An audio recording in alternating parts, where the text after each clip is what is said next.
What's up guys, Mickle here, and one of Ripple's biggest competitions in the CBDC market right now is a company called R3. Now, if you guys have been following Ripple and R3 for a long time, you would know that their history goes way back, and these two have had a very interesting history together. Well, in this video, I want to show you why R3 is no competition for a company like Ripple. I want to show you why Ripple actually blows R3 out of the water, and there's actually a scenario in the future where if R3 wants to survive, they are going to need to adopt a digital asset like XRP. Towards the end of the video, though, I also want to go over a rumor about BlackRock potentially pivoting from Bitcoin to XRP. There's been this rumor going around Twitter earlier today. At the end of this video, I want to address that and let you know if there's any truth. Make sure to stick around for that. You are not going to want to miss it.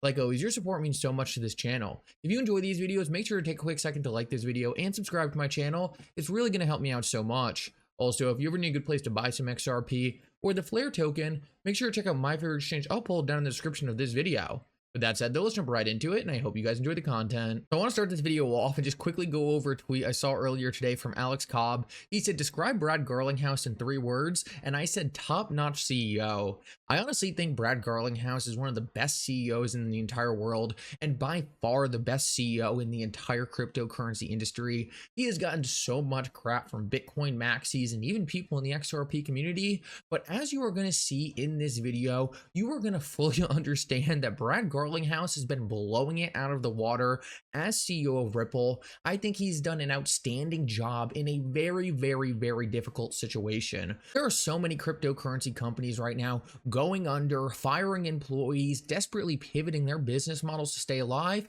and Ripple has been one of the few companies who has been prospering through this entire bear market. They got sued by the SEC, had to pay $200 million, and yet they are still hiring employees left and right, buying out companies like it's nobody's business. Ripple has done such a good job under Brad Garlinghouse's leadership, and I just feel like he does not get the respect he should. There's been some controversies in the past about statements he's made, but I think people sometimes forget Brad Garlinghouse can't predict the future. He's doing his best to try to make Ripple a profitable and successful company, and he's also doing his best to keep XRP as a core technology in all Ripple's products. I really haven't seen anything since I have been invested in Ripple or XRP that really gives me any concern about Brad Garlinghouse, and in fact, I personally think out of all the traditional companies I'm invested in and all the cryptocurrency projects I'm invested in, Brad Garlinghouse is by far one of my favorite CEOs out there. I just wanted to put that out there because I honestly think this guy gets way too much crap. I think he has done an excellent job leading Ripple. I think he is one of the top-notch people in the cryptocurrency industry and is taking an approach that simply makes sense. So many different people in this industry scream down with the banks, down with the institutions. Brad Garlinghouse has been one of the few people leading Ripple to actually work with these institutions and work with the players that have all the money. So many people wanted to tear these institutions down. Brad Garlinghouse understood that the real money, the real way of building a business was working with these institutions, helping them transform their legacy businesses to the inevitable future that's going to be dominated by blockchain technology. I think that was one of the smartest moves out there. And I just wanted to do this quick segment to give Brad Garlinghouse a congratulations because I don't think he gets it enough.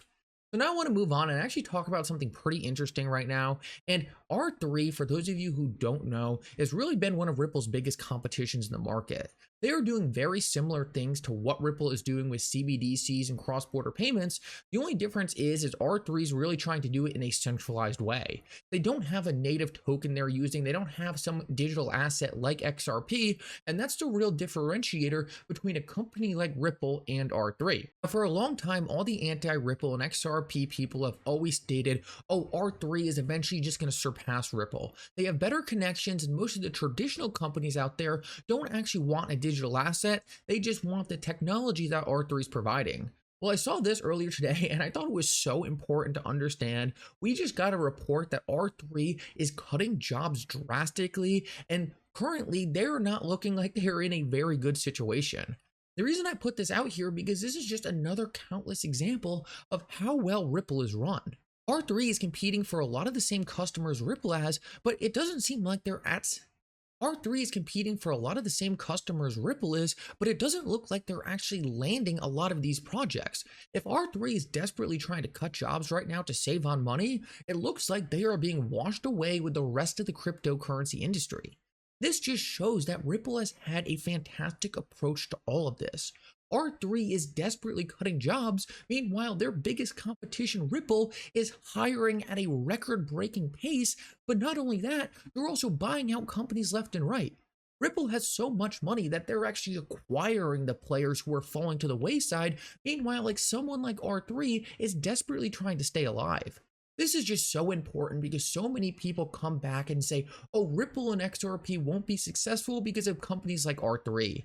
Judging by the data we are getting in real time, it doesn't look like R3 is even being remotely as successful as a company like Ripple, and I was actually speculating earlier today that it could be a possibility that sometime in the future, R3 actually gets acquired by Ripple. Now, in my eyes, this would be a fascinating acquisition for Ripple because essentially the CBDC market is really just split between two players right now. It's Ripple and R3. So if Ripple could actually come in and buy R3 for a low price, then we could actually see Ripple have a monopoly on this entire market. This would be an acquisition I would love to see. It would essentially be Ripple buying out the competition and getting rid of the only player that so many people were saying would be the real competition for Ripple. Now, I don't think R3 was ever really real competition for Ripple because they had a fundamental flaw with their product. There was no neutral liquidity. There's no decentralized asset they were using to really make their products work how Ripple has designed theirs. R3 was just a centralized solution. It was things we already have in the world today, and because of that, I always thought they would have an issue actually landing significant partnerships. It just wasn't innovative enough for companies to be willing to change their payment stacks. I just think this is a really important data point to keep in mind. R3 and Ripple had very different strategies of going at the same market. Ripple really focused on a cryptocurrency-esque way of building these payment systems. R3 focused on a more centralized solution, and what we're seeing is Ripple's strategy is clearly winning out. This is something that no one was actually able to predict. No one actually knew which strategy was going to win, decentralized or centralized. Me personally, I had my theses for why I thought decentralized solutions would win out, but ultimately I couldn't predict the future. What this is a data point telling us that decentralized solutions are winning out when it comes to actually producing successful companies. And because of that, I think it's fairly safe to say that the decentralized assets that Ripple is actually using to build these payment stacks are likely going to win out also. Ultimately, just really good news. It's nice to see some of Ripple's biggest competition falling by the wayside, and I think we're going to continue to see trends like this as Ripple gains more adoption. And I want to finish this video out and actually quickly go over a rumor that was floating around earlier today, and that is that BlackRock could be looking to pivot from Bitcoin to XRP. If you guys have been watching the cryptocurrency market for the last couple months, you would know that BlackRock has been all over the place talking about how they want to get more involved in the Bitcoin market. They filed a Bitcoin spot ETF, and overall they've had their CEO talking about how Bitcoin is actually a beneficial product in today's day and age. Now, the report that came out earlier today was actually from investing.com, which is a pretty credible source. It's not like some of the fake sources we see floating around Twitter all the time. But at the end of the day, the article still said that this was just a rumor, so I think it's hard to assign any real credibility to it. So if I'm just citing a rumor that doesn't have a lot of credibility, why am I even bringing it up? Because ultimately, despite the fact that it's just a rumor, I think it actually does make a lot of sense. Not a lot of people know, but the head of BlackRock's digital asset strategy is actually an ex-Ripple member. We also know that BlackRock is massive on ESG, something that Bitcoin is completely against. Bitcoin is so anti-ESG. So all I'm pointing out here is despite the fact that this article might not be credible and just saying, oh, it's a rumor, we heard some rumor, who knows if the rumor is true, I still think the idea behind the rumor makes a lot of sense. I do think in the future, as these big institutions get more involved in the cryptocurrency world, they're going to look to assets like XRP. XRP has all the benefits Bitcoin does, except it's a lot faster, it's a lot more efficient, and it doesn't have the ESG concerns. We're heading into a world where ESG is everything, and I would not be shocked in the slightest if this rumor in this article ended up materializing in a big way. Like I said, the head of BlackRock's digital asset strategy is an ex-member of Ripple, so it only makes sense that as they start getting more involved in the cryptocurrency industry, as they start looking for new products and new digital assets, XRP is going to be at the top of their list. These are just important things to understand. What Ripple is really doing is positioning the XRP ledger next to the biggest money in the entire world and saying, here's this decentralized neutral asset that's carbon neutral that you can actually add to your payment stack and investment portfolios to get an uncorrelated return on the market. I think this is going to be extremely valuable in the future. While other cryptocurrency projects are screaming down with the institutions, down with the banks, down with the governments, Ripple is positioning the XRP ledger right next to them.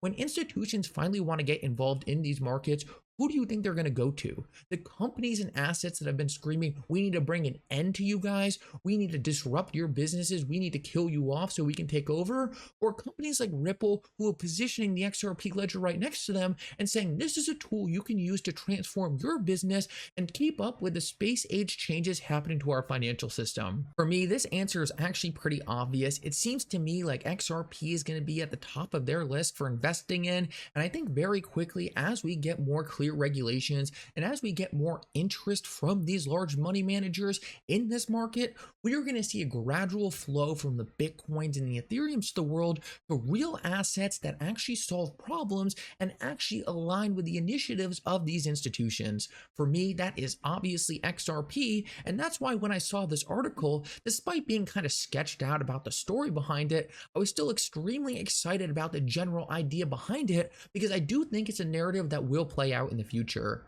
Anyway, guys, I hope you enjoyed this update. If you did, make sure to like and subscribe. It's really going to help me out so much. And for now, Mickle out.